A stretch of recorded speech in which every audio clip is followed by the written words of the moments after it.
Big ബോസിൽ നിന്ന് ജാസ്മിന് കിട്ടിയ ജാസ്മിന്റെ ഉറ്റ സുഹൃത്ത് ഗബ്രി രണ്ടുപേരും വേർപിരിഞ്ഞിരിക്കുന്നു എന്നുള്ള വാർത്ത പിന്നെ ഇപ്പം രണ്ടുപേരും അങ്ങോട്ടും ഇങ്ങോട്ടും ഇൻസ്റ്റയിൽ അൺഫോളോ ചെയ്തു. ഗബ്രിക്കുട്ടൻ അവന്റെ ചാനലിലുണ്ടായിരുന്ന വീഡിയോ ഒക്കെ എന്തിനാണ് ഡിലീറ്റ് ചെയ്ത് കളഞ്ഞത്? അതാ എനിക്ക് മനസ്സിലാവാത്തെ. ബിഗ് ബോസ് സീസൺ 6 നടക്കുന്ന സമയത്ത് ഹൗസിൽ കിടന്ന് കാണിച്ച കുന്തളിപ്പും ഇന്നലെ ഫസ്റ്റ് നൈറ്റ് എന്ന് പറഞ്ഞ് കുത്തി മറിഞ്ഞ ഓർമ്മയുണ്ട? എന്നാലേ എനിക്ക് ഓർമ്മയുണ്ട്. ഇറങ്ങി കഴിഞ്ഞിട്ട് ആ ഹോട്ടലിൽ പോകുന്നു, ഈ ഹോട്ടലിൽ പോകുന്നു. ശവത്തി കുത്തരുത്. അപ്പൊ താൻ ആരാണെന്ന് സ്വയം ഒരു ബോധം ഉണ്ടല്ലോ. നന്നായി. പറ്റിയില്ലല്ലോ.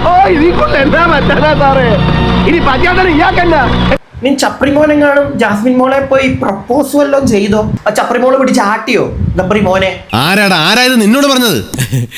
ആരും പറഞ്ഞല്ല, ഞാൻ ചുമ്മാ ഊഹിച്ചതാ. ഗബ്രി ജാസ്മിൻ രണ്ടുപേരുടെയും ചപ്രി ഫാൻസുകൾക്ക് നല്ല രീതിയിൽ സങ്കടമായിട്ടുണ്ട്. സംഭവിച്ചതൊക്കെ കുട്ടിന്, സംഭവിച്ചിട്ടിരിക്കുന്നതൊക്കെ കുട്ടിന്, സംഭവിക്കാൻ പോണതൊക്കെ കുട്ടിന്, ഇനി ഒന്നും സംഭവിച്ചില്ല, അതൊക്കെ വെരി വെരി കുട്ടിന്. ഈ ഇവനും അവനും ഒക്കെ ആയിട്ട് കറങ്ങി നടക്കുമ്പോ ഈ റൂമൊക്കെ എടുത്ത് ചില്ല് ചെയ്യുമ്പോഴൊക്കെ ഇതൊക്കെ നാട്ടുകാരെ കാണിക്കാതിരിക്കുന്നതായിരിക്കും നല്ലത്. ഒന്നാമത് സാറിന് ബ്രെയിൻ കുറവാണ്, രണ്ടാമത് അത് കറക്റ്റ് ആയിട്ടുള്ള സ്ഥലത്ത് ഉപയോഗിക്കാൻ വയ്യ.